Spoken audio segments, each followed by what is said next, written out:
Ça va? Tu veux une bière?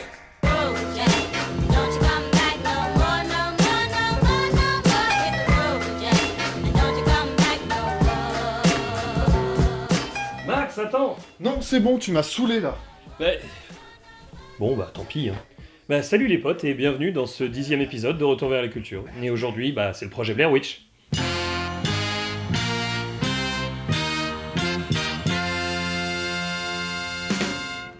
The Blair Witch Project, en version originale, est un film américain sorti en 1999, réalisé par d'illustres inconnus et mettant en scène d'illustres inconnus.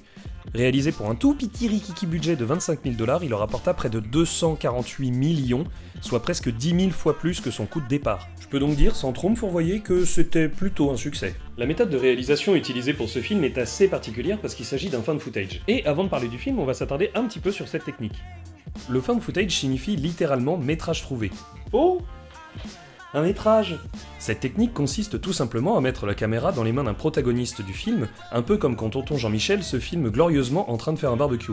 Le principe réside donc dans ce que la caméra fait partie de la diégèse du film. Elle filme le point de vue d'un personnage et par ce moyen, le spectateur est directement mis à contribution parce qu'il voit uniquement ce que les personnages voient et pas ce que le réalisateur veut lui montrer. Le concept implique donc qu'un personnage ait tourné le film puis que quelqu'un l'ait trouvé avant de nous le présenter. Pour éviter de vous faire un topo historique chiant et exhaustif, on va vous résumer la naissance du found footage au cinéma en 4 dates. Tout d'abord 1980, avec la sortie de Cannibal Holocaust réalisée par Ruggero Deodato. Comme son nom l'indique, il s'agit d'une comédie musicale racontant l'histoire d'une colonie de vacances dans le Minnesota où des enfants apprennent à faire du macramé. Tout ceci est rigoureusement exact. La deuxième moitié du film consiste en un found footage d'une équipe de reporters. Puis 1986 avec les débuts des Documents interdits de Jean-Teddy Philippe qui consiste en une série de 13 courts-métrages diffusés sur Arte. 1992 avec la sortie du brillantissime et méconnu C'est arrivé près de chez vous, et enfin 1999 avec le projet Blair Witch. Et ouais, c'est ce film qui va faire exploser le genre du found footage au cinéma. Mais j'ai aussi une petite question pour vous. Est-ce que vous aimez les films d'horreur ?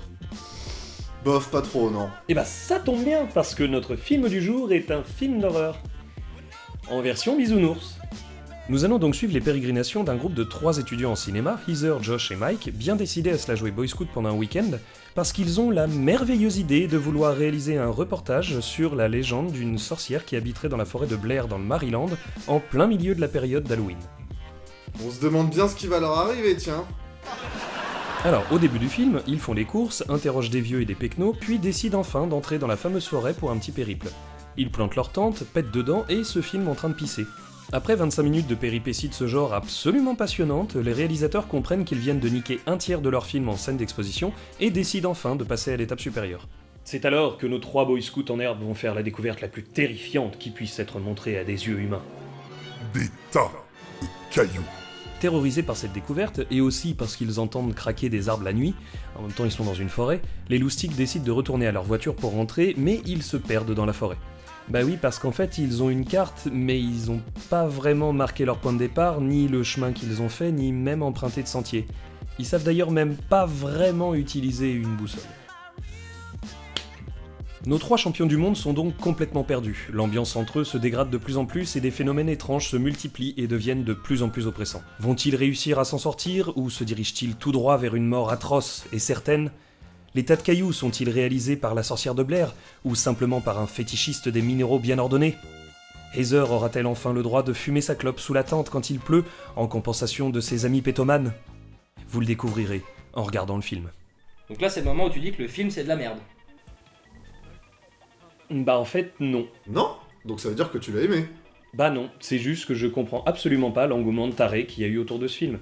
Après, pour être très honnête avec vous, et c'est subjectif, je suis pas un très grand fan du found footage. On peut avoir des films vraiment très bons en found footage, comme VHS, Rec, Diary of the Dead, Cloverfield, Grave Encounter, Chronicle ou C'est arrivé près de chez vous.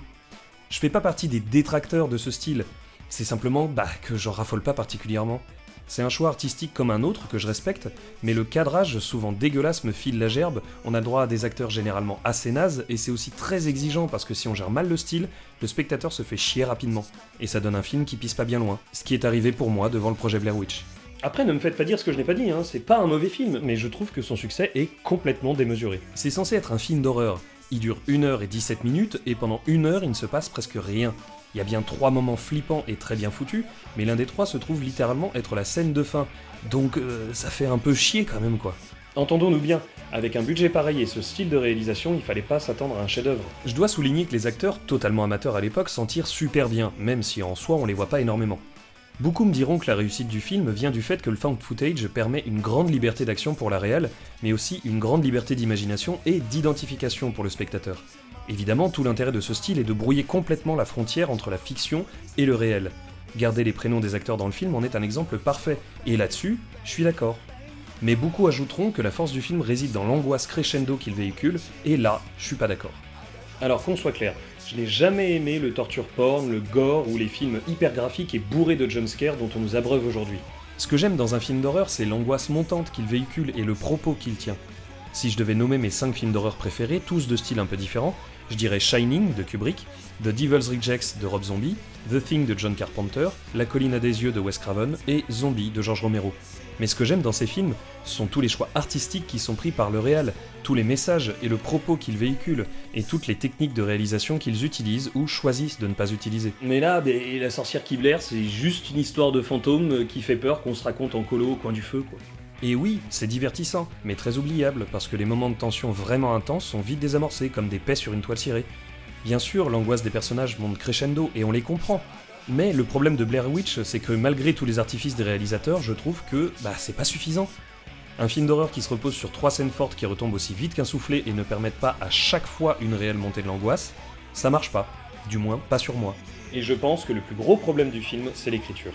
Plus que dans n'importe quel autre genre, dans un found footage, il faut absolument soigner l'écriture, que l'histoire soit prenante, que les personnages et les dialogues soient intelligemment écrits.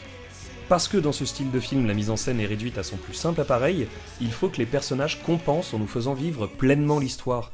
Je sais que c'est une convention du cinéma d'horreur d'avoir des personnages cons comme des pieds de chaise, même si je suis pas méga fan de ça. Mais quand c'est logique, bien amené ou que leur stupidité est utilisée intelligemment, ça me va. Regardez Massacre à la tronçonneuse ou Scream, là ça marche. Et je pense sincèrement que c'est cet aspect qui me turlupine et qui m'a fait rompre ma suspension consentie de l'incrédulité. Hey, gros bâtard prétentieux, c'est quoi la suspension consentie de l'incrédulité? Je vais te le dire, Eric. Dans toute œuvre de fiction, on nous présente un univers plus ou moins proche du nôtre. La suspension consentie de l'incrédulité décrit l'opération que fait naturellement notre cerveau devant une œuvre de fiction pour mettre de côté son scepticisme pendant toute la durée de l'œuvre. Le spectateur ou le lecteur consent à foutre au placard son scepticisme à la seule condition que l'œuvre qui nous est présentée soit totalement logique avec l'univers qu'elle développe. Mais ici, dans le projet Blair Witch, le traitement des personnages est mal foutu, parce que leurs actes ne sont même pas logiques avec leur projet de départ, et toute l'histoire autour de la carte en est une preuve évidente. Autant on peut s'identifier à eux au début, autant ils enchaînent les conneries assez vite sans qu'elles n'aient de sens ou d'explication. Et qu'on ne vienne pas me dire que c'est parce qu'ils deviennent tarés à cause de la forêt maudite ou je ne sais quoi, parce que ça n'intervient que dans une partie de la forêt dans la deuxième moitié du film.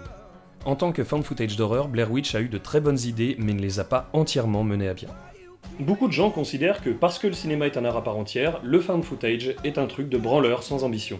Pour ces gens-là, l'art du cinéma et le found footage, c'est la même chose que Le baiser de Gustav Klimt et ce magnifique et sublime dessin qu'Alex et Max ont réalisé.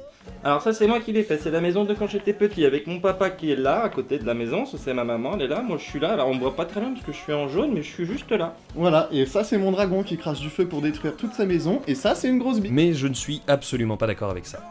Le found footage impose une très grande exigence dans l'écriture des personnages, dans la maîtrise de l'histoire, dans l'art du spontané et du superflu, aussi bien que dans l'art du nécessaire. Ce style de réalisation présente beaucoup d'avantages, utilisés bien évidemment avec beaucoup d'intelligence et de mesure par Hollywood.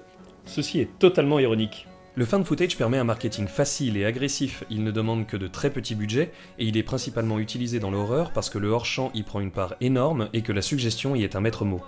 Mais si je devais donner une explication principale pour le succès du projet Blair Witch, en dehors de certaines de ses qualités, c'est que le found footage utilisé pour le film, à cette époque, correspond à l'explosion des nouvelles technologies, à la naissance d'un voyeurisme nouveau dans nos sociétés mêlé avec la naissance de nouvelles superstitions populaires, comme en témoigne le Slenderman ou le soudain regain d'intérêt pour les licornes par exemple. Et à mon avis, c'est ce qui a fait que le film a si bien marché.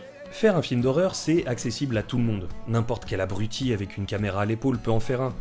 Faire un bon film d'horreur à suspense avec une montée crescendo de l'angoisse sans jamais avoir à montrer la menace, ça demande un certain génie. Ici, je pense que c'est juste un certain voyeurisme sensationnaliste qui a permis le succès du film. Je ne dis pas du tout que le film est raté ou mauvais, c'est un divertissement simple et bien foutu sans grande prétention. Mais il ne mérite absolument pas l'explosion de popularité et le succès qu'il a obtenu auprès du grand public. Je pense sincèrement que le projet Blair Witch a marché parce que le public en avait besoin et envie. Pas parce qu'il voyait avec objectivité les qualités et les défauts du film. Merci à tous encore une fois d'avoir regardé cette vidéo. Vous êtes de plus en plus nombreux à nous suivre et ça nous fait vraiment chaud au cœur. Donc n'hésitez pas à donner votre avis dans les commentaires et puis comme d'habitude à liker, à partager, à vous abonner, etc. Enfin, vous connaissez déjà la musique. Sur ce, amis du bon goût et de la culture, je vous dis à bientôt pour une prochaine vidéo.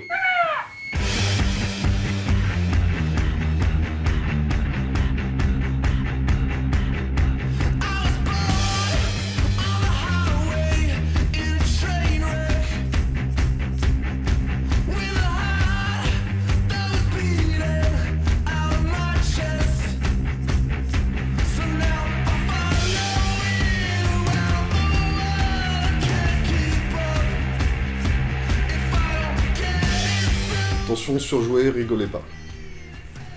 Attends, laisse-moi... Il y a un truc que je comprends pas. Ouais, pardon, mais c'est pas